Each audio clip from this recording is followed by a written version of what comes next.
Hello everyone. In the last class, we discussed about various concepts of public health, health and disease, and causation.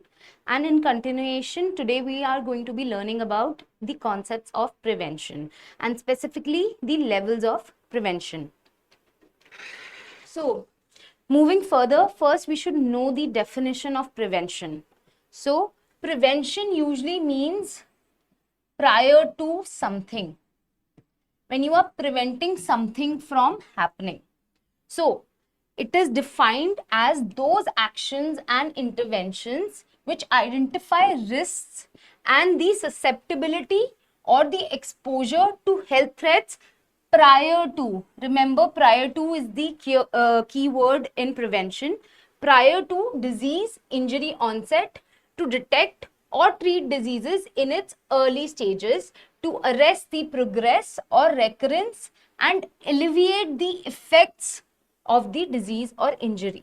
So it's basically, prevention is not only preventing a disease, it is also about stopping the disease in its early phases, or if the disease has progressed to its late phases, we want to prevent further disability and impairment. So this is prevention. So there are 4 goals of prevention that we should remember. We want to promote health, preserve health, restore health, minimize suffering and distress. So if we are promoting health, we will prevent disease. If we will preserve health, we are also preventing the development of disease. If we are restoring health, that means the person is already diseased and we are restoring him back to his original condition. And if we are minimizing suffering and distress, that means a person is in its late stages of disease and we want that the person can be rehabilitated so that he can function normally as an individual. So when we talk about prevention, we talk about various levels of prevention. There are 4 levels of prevention, which start with primordial prevention, primary, secondary, and tertiary prevention. So how do we understand these levels? We can first understand the basic process of a disease. Let's say a child is born, right? So a child, when he is born, he has no risk factors present in him because he is just exposed to the world. He is disease free. There is no disability, right? Let's say that child starts eating a lot of junk food, right? When he grows up to be an adolescent, he is eating a lot of junk food. Now, what is present? The risk factor for certain diseases has become present in his life. Now, let's say the person, when he becomes an adult, he develops hypertension, right? And now the person already has risk factors, which was junk food, and now also has disease which is present, which is hypertension. Now that person suffers a myocardial infarction and that person undergoes surgery to correct the myocardial infarction and now has a stent placed in him. Now that person is advised to resume bed rest and not move around. Now that person also has a disability because he cannot get out of his house. So the person, when we started with primordial prevention, there were no risk factors, no diseases, no disability. When we talk about primary prevention, there is presence of risk factor, but there is no presence of disease or disability. When we talk about secondary prevention, risk factor is present, the disease is present, but disability is not present. And when we are talking about tertiary prevention, all 3 are present. So, in the beginning, when I talked about prevention is not only stopping a disease from occurring, it is stopping the disease in various phases. Even if it is in its late phase, you can call it prevention if you are stopping from a disability from happening or disability to progressing further. That is tertiary prevention. So now, when we are talking about prevention, there should be a method of implementing that prevention. We call it as mode of intervention. So there are certain modes of intervention for each level of prevention. So mode of intervention is any attempt to intervene or interrupt the usual sequence of development of disease, which we just talked about. So when we talk about primary prevention, there are two modes of intervention which we can do: health promotion and specific protection. And when we talk about secondary level, we do something called as early diagnosis and prompt treatment. And when we talk about tertiary, we can do disability limitation or rehabilitation. Now, we will be talking about these modes of intervention in detail in further classes. Now, let's talk about the first level of prevention, which always starts with primordial prevention. Remember, I told you a child, when he is born, there is no risk factors present and he doesn't have any disease. So, when we try the risk factors, when we stop the risk factors from developing in an individual, we call it as primordial prevention. So, as you can say, it is primary prevention in its purest form, right? Because a person doesn't have disease, but the person also doesn't have any risk factors present. So, it is purest form of primary prevention we can do in an individual. So, in reality, let's think about it. Is there an individual in our community or society who is free of all risk factors? It's usually impossible. Only children who are just born, we can say that they don't have risk factors. We have a lot of risk factors present in our life, such as it could be lifestyle habits, sedentary lifestyle, eating bad quality of food, maybe it could be smoking. So every individual has some sort of risk factor present. So in reality, the applicability of primordial prevention in real life is very limited, but we should know about it. So primordial, when we are talking about risk factors, we usually talk about non-communicable diseases such as diabetes, cancer, all of our dental diseases, they also fall in non-communicable diseases, because these are the diseases which have certain risk factors which we talked in previous class, which predisposes them to develop these diseases. So now imagine a person has not developed any risk factors. What intervention can you employ so that that person doesn't develop them? There is only one method for primordial prevention, which is there. It is called as education. It could be individual or mass education. So let's think of an example. When we are very young, our parents always tell us not to eat unhealthy, fattening food to maintain our body weight. They always tell us to restrict salt, restrict sugar in our diet.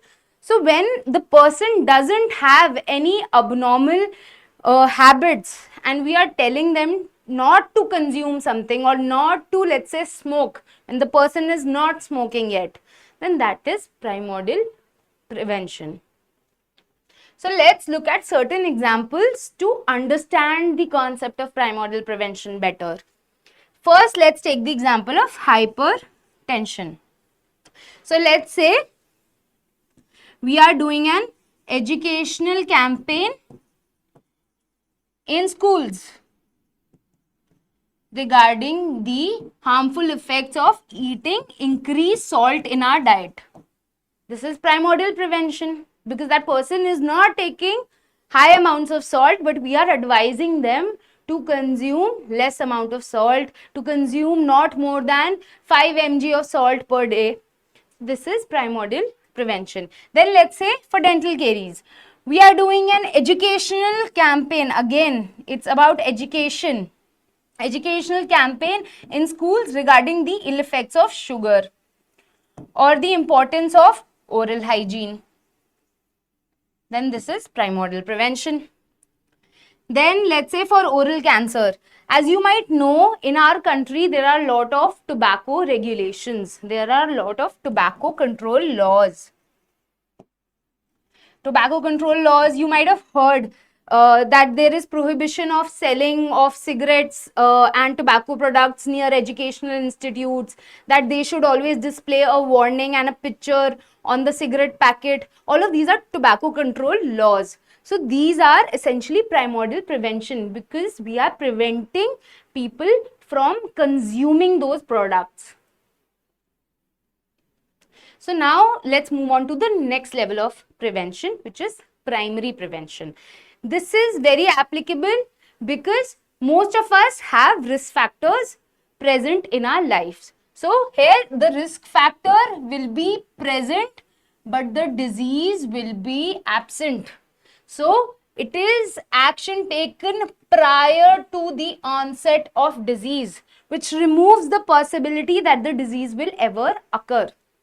So remember in the previous class, we learnt about the natural history of disease, where there was a pre-pathogenesis phase, there was a pathogenesis phase, and then there was a late pathogenesis phase.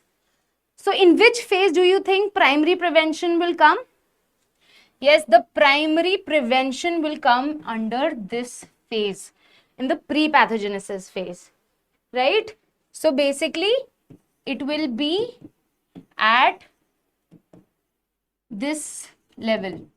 When we talk about this progression, risk factor is present, but disease has not yet occurred. So here, this is when we will employ our primary prevention, right?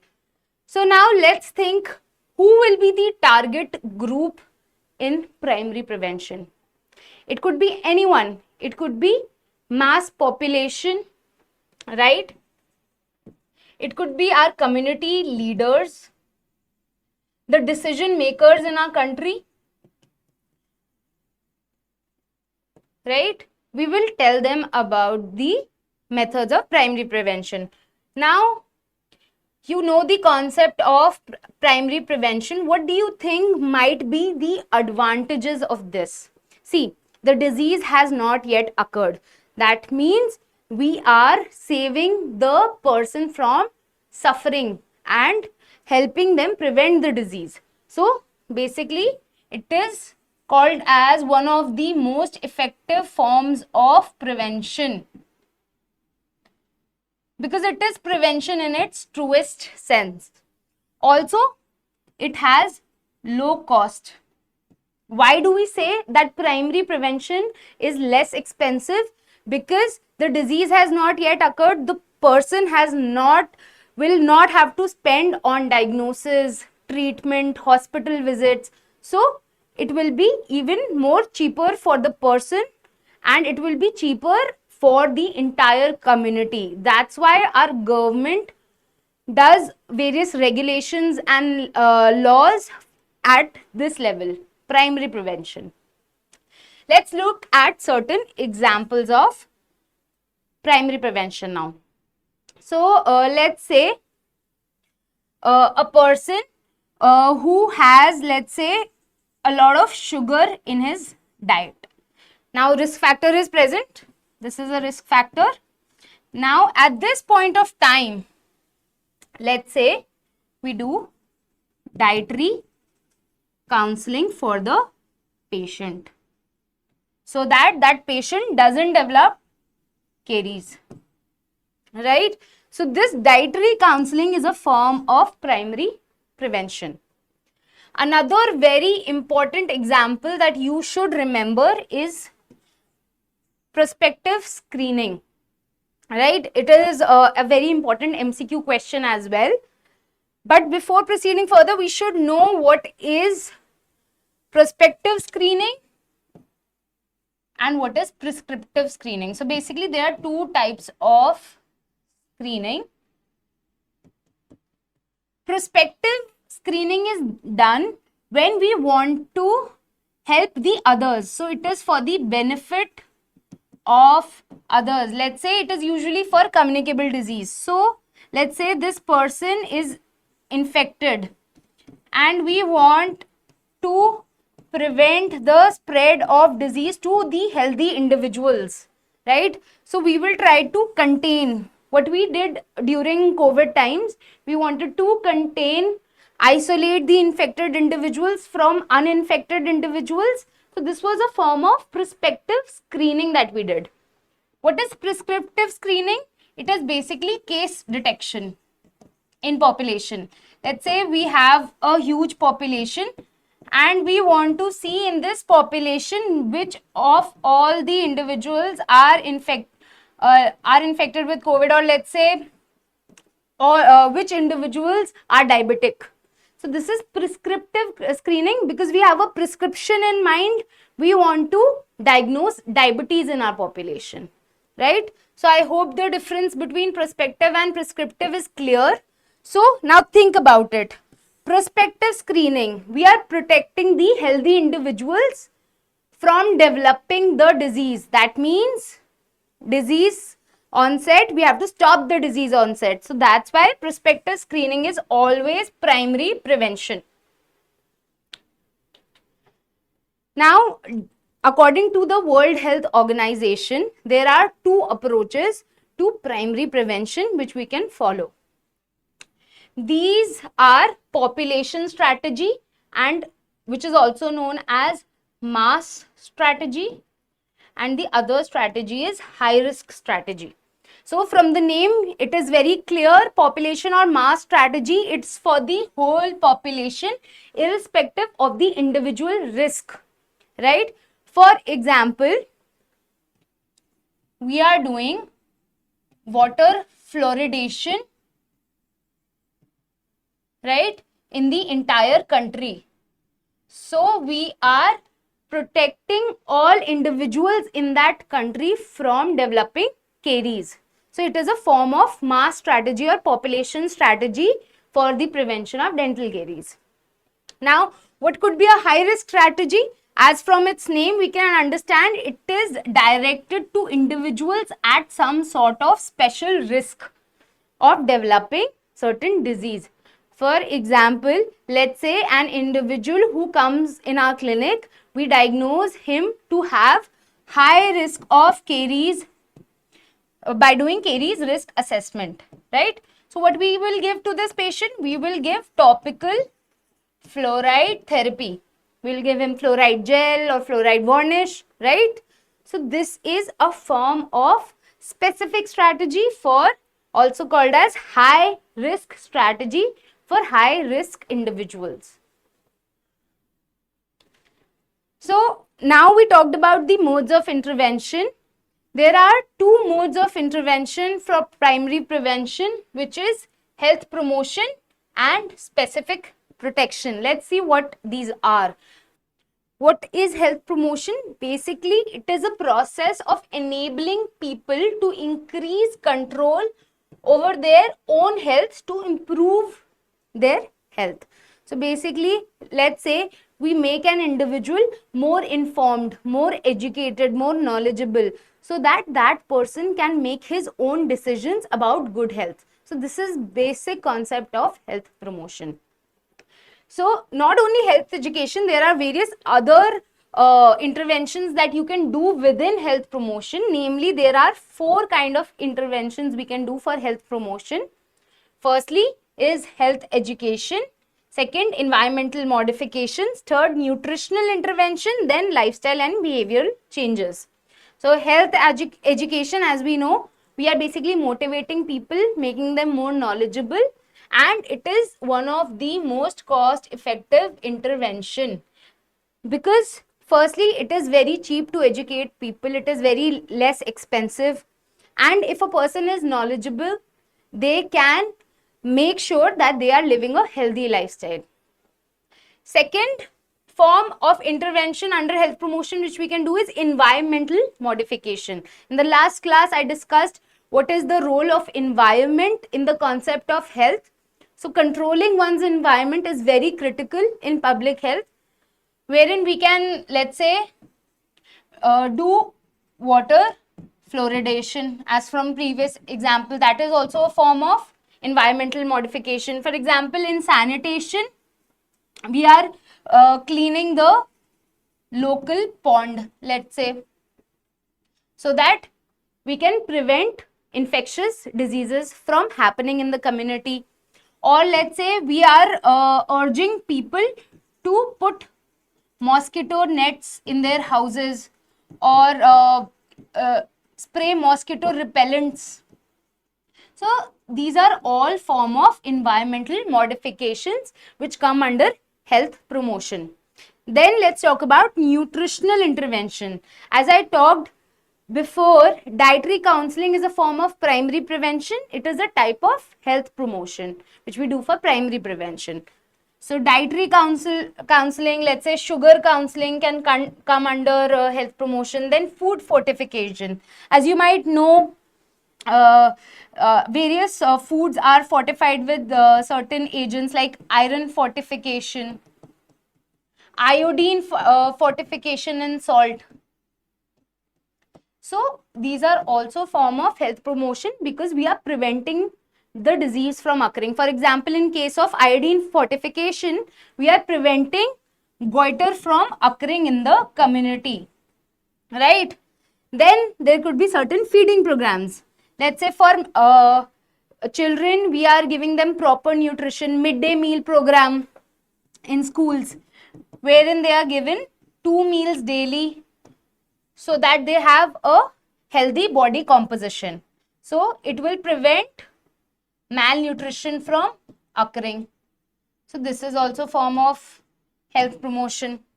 Then certain lifestyle and behavioral changes we can do in individuals, basically changing the habits of the individual. For example, tobacco, education.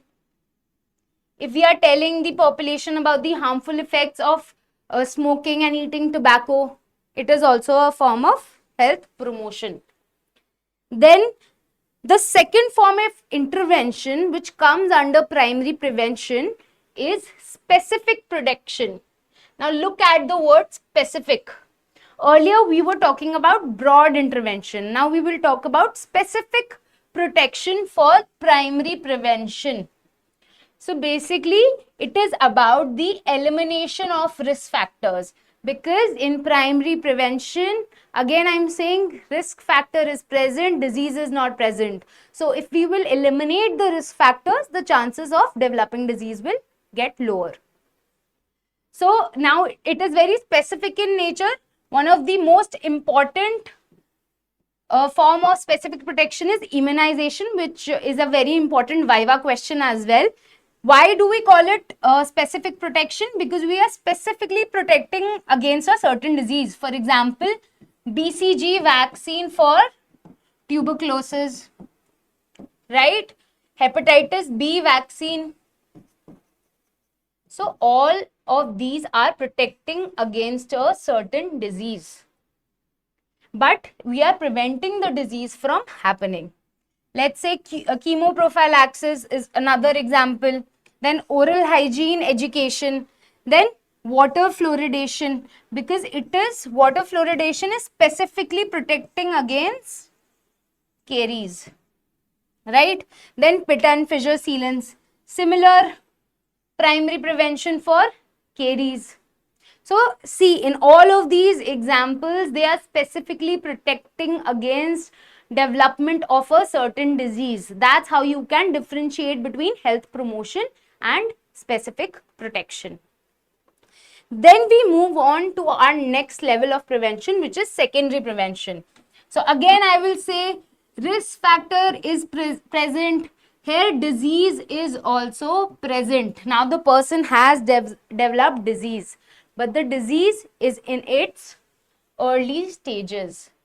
Remember the pathogenesis, natural history of disease. There was a pre-pathogenesis phase, there was a pathogenesis phase, there was a late pathogenesis phase. So where do you think our secondary prevention will lie? It will lie at this phase. This is where we will do our intervention. So basically, the aim of doing secondary prevention is to halt the progress of disease in its incipient stage, in its early stage, so that it doesn't develop into complication. Let's make the flowchart again to make it very clear. Risk factor, disease, disability, right? Where will we do our secondary prevention in this chain? We will do it at this level, because we don't want the disease to become into a disability. We don't want to develop complications in the diseased individual. So that's why we are doing secondary prevention, right? So it is being done in the early pathogenesis phase. Now, who do you think will be the target group of secondary prevention, right? For secondary prevention, for primary prevention, our target group was mass population, all the members of the population. But in secondary prevention, the target group will be patients, because they have already developed the disease, right? Now, what do you think could be the drawbacks of secondary prevention? As I told you about the advantage of primary prevention, those will be the drawbacks of secondary prevention, because now the disease has developed in the individual. So he is already going through some sort of suffering. So preventing at this stage is less advantageous than primary prevention, obviously. Secondly, it will be more costly. Why do you think it will be more costly? Because now that patient has to pay for diagnosis, for treatment. So there will be more cost incurred. Then, because the disease has already happened, we are just preventing complications. It is less effective than primary prevention. So now let's think about what all examples we can think for secondary prevention. One example that I told you for primary prevention was prospective screening. And the other type of screening I told you was prescriptive screening. Prescriptive screening was case detection. The example that I gave was doing screening for diabetes in a community. So what we are doing? We are diagnosing diabetes in that community. So we are diagnosing disease. Hence, it is a form of secondary prevention. Now, it is very important, you should remember that all the national health programs in India, they operate at a secondary level. So, as you might know, there are various health programs in India. For example, National Oral Health Program. It could be Anemia Control Program, right? All of these are targeting a specific form of disease, and they are looking at the diagnosis and treatment of that disease. Hence, they fall under the level of secondary prevention. So, what could be the mode of intervention for secondary prevention? I think it is very clear from the understanding of secondary prevention. There is two methods, basically early diagnosis and immediate or prompt treatment, right? Because see, when a disease is diagnosed earlier, the prognosis is better. It is better from the point of view of prognosis, because then we can easily prevent complications. So earlier the diagnosis, the better the prognosis. So what do we mean by early? When we say early in terms of public health, we usually mean we want to detect the disease when it is still reversible.